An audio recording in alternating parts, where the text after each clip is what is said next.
Well, for the first time in a decade, representatives from Colombia's government are in peace talks with the leftist rebel group known as FARC. Both sides say they are committed to ending the longest-running insurgency in Latin America.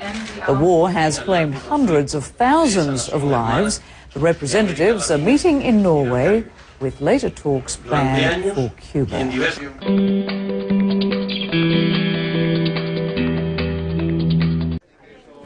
Hopes are high that finally 50 years of violence and conflict in Colombia could be resolved.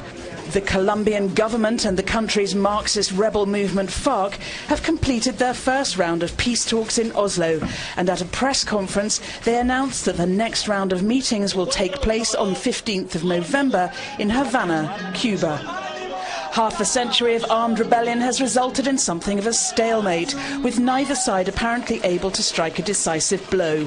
This is not the first time that the two sides have attempted to negotiate, but previous attempts ended in shambles.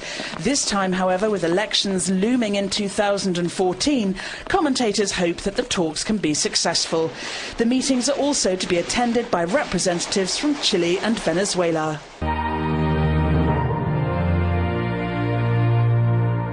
We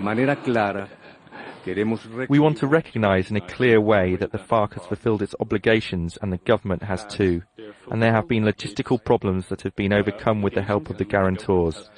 And the President of my country has said, and I will also say, that we hope they will continue as a positive element that is necessary for these conversations. Security in Norway was tight because there are still huge disagreements between the warring factions. And there's no ceasefire in Colombia itself. Land reform, drugs trafficking and the rights of victims are all issues to be addressed when talks start in earnest in Cuba next month. FARC insisted that negotiation did not mean defeat. This is a solution to the political, economic and social problems that caused the conflict. It's something that will bring about a good future in Colombia. We need to have a solid foundation to live together, like the immovable fjords of this country, if we want this peace to be stable and lasting. We're not the guerrilla warriors that the media have portrayed us to be.